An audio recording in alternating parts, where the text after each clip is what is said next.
माघ महामहत्तम अध्याय 20। हरे कृष्णा, राधे राधे।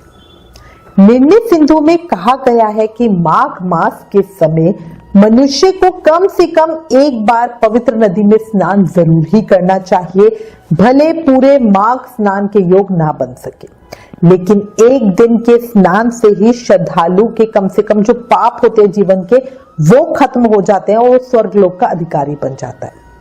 इसलिए नियम से, भाव से इस माघ मास का उपयोग करो और अपने पुण्य कर्मों को आसानी से बढ़ा लो। ये एक तरह से मुझे तो बम्पर सेल लगती है। आप सोचो आपको क्या करना है, अभी भी समय है।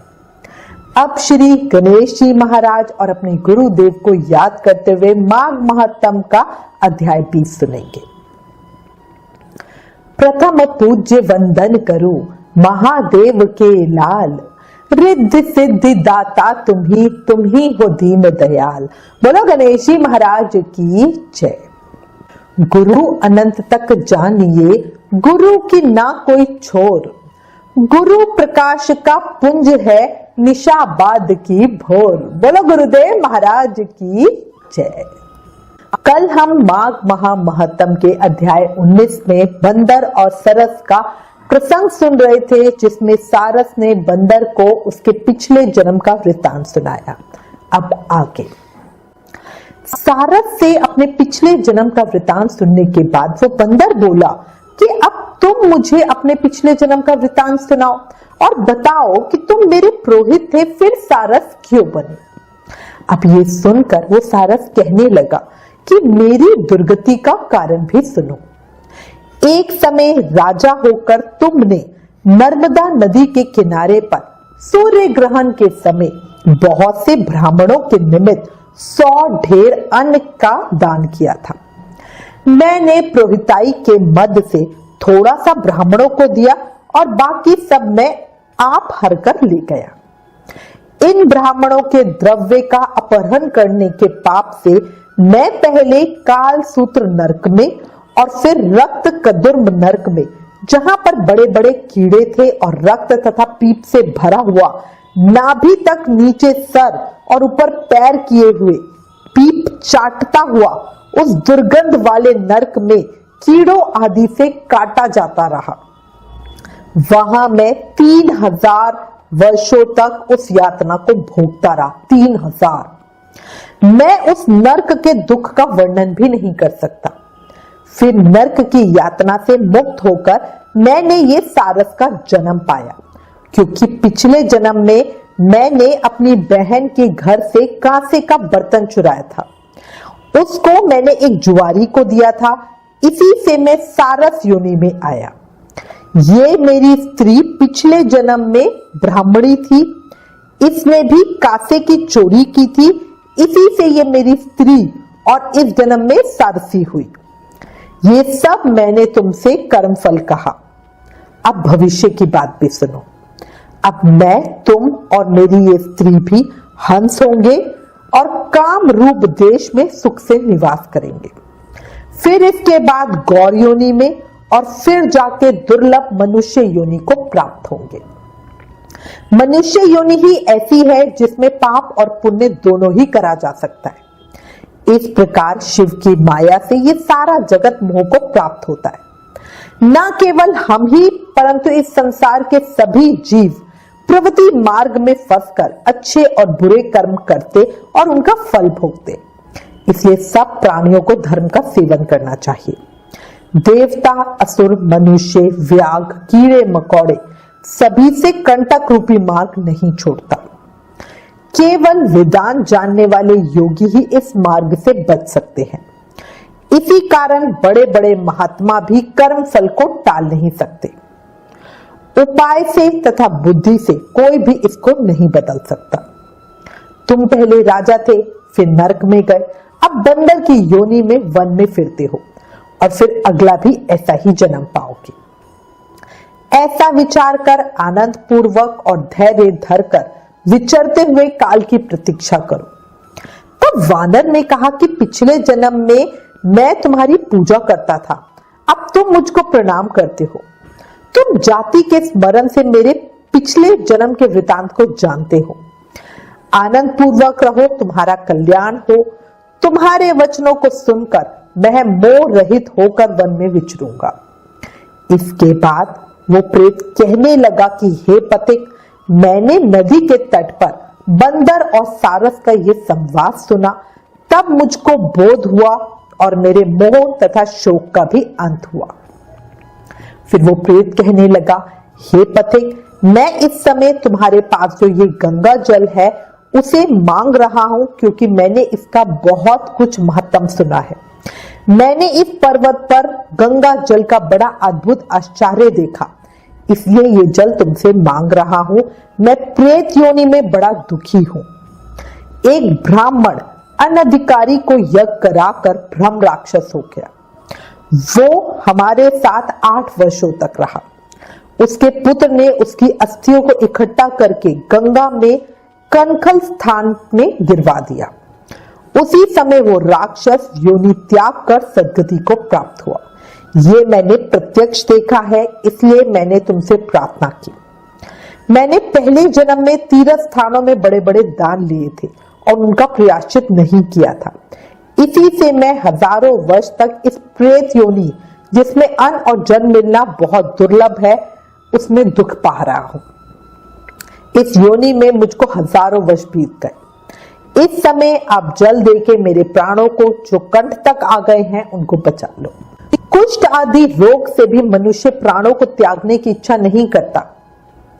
इसके बाद वो ब्राह्मण देवदूती कहने लगे कि ऐसे उस प्रेत के वचन सुनकर वो पथिक बड़ा विस्मित हुआ और वो अपने मन में विचारने लगा कि संसार में पाप और पुण्य के फल अवश्य ही भोगने पड़ते हैं।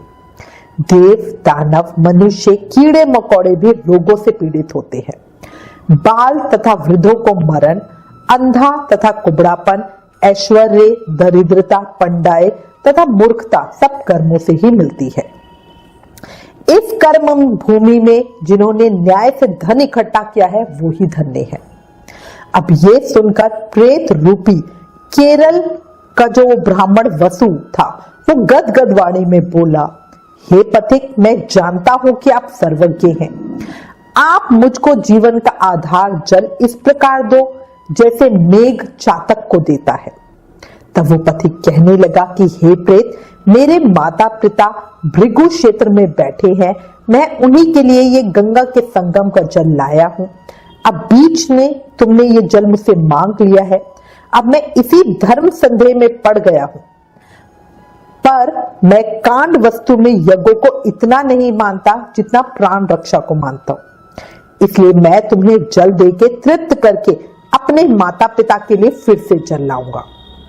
इसके बाद वो देवदूती ब्राह्मण कहने लगे कि इस प्रकार उस पथिक ने गंगा यमुना के संगम का जल उस प्रेत को दे दिया।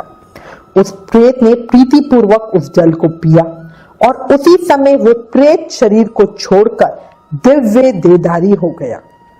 इसके बाद वो पिशाच रूपी राजा चित्र कहने लगा कि मुझे केरल ब्राह्मण वासु की इस कथा ने बड़ा आनंद दिया। जो बिंदु मात्र गंगा जल से वो प्रेत योनि से मुक्त हो गया। इसके बाद देवदूती उस पिशाच रूपी राजा चित्र को बोले, हे पिशाच सुनो, मैं समझता हूं कि ब्रह्मा जी भी इस गंगा जल के गुण का वर्णन नहीं कर सकते, नहीं तो महादेव जी इस गंगा जल को मस्तक पर क्यों धारण करते। इस संसार में जो मनुष्य काया, वाचा और मनसा के पापों से रंग गए हैं वो गंगा जल के बिना नहीं धुलते। गंगा जल के सेवन से मुक्ति सदा सन्मुख खड़ी रहती है। जिसके जल को स्पर्श करते ही प्रेत प्रेतत्व को छोड़कर मुक्ति को प्राप्त होते हैं। जो गंगा स्नान करता है वह वैष्णव पद को प्राप्त होता है। यदि संबंधी लोग गंगा जल से तर्पण करे तो नरक में रहने वाले पितृ लोग स्वर्ग में चले जाते हैं और स्वर्ग में रहते हुए ब्रह्म तत्व को प्राप्त होते हैं। गंगा जल के समान और कोई मुक्ति का साधन नहीं है। ये सब सुनकर पिशाच रूपी राजा चित्र वहां से चला गया और जब माघ का महीना आया तो उसने सुने हुए प्रयाग महत्तम के अनुसार गंगा यमुना के संगम पर स्नान करके भक्ति पूर्वक नारायण की स्तुति करता हुआ वो गंधर्वों से सेवित उत्तम विमान पर बैठकर इंद्रपुरी को चला गया। इसके बाद लोमेश ऋषि वेद निधि ब्राह्मण से बोले, सो हे द्विज, ये पाप मोचन नाम का पुराना इतिहास पापों का जल्दी ही नाश करता है। इसमें धर्म का ज्ञान होता है। ये पुण्य, यश तथा कीर्ति को बढ़ाने वाला है, ज्ञान तथा मोक्ष को देने वाला है। तुम्हारा पुत्र और ये सभी गंधर्व कन्याएं सद्गति पाने के लिए हमारे साथ प्रयाग चलो। वहां पर हम सब ऐसा स्नान करेंगे जो देवताओं को भी दुर्लभ होता है। वहां पर शाप से पैदा हुआ पिशाचपन सब नाश को प्राप्त हो जाएगा। इस प्रकार लोमेश ऋषि के मुख से अमृतमय मधुर कथा को सुनकर मानो अमृत पीकर सब प्रसन्न हुए और पाप रूपी समुद्र से पार हुए।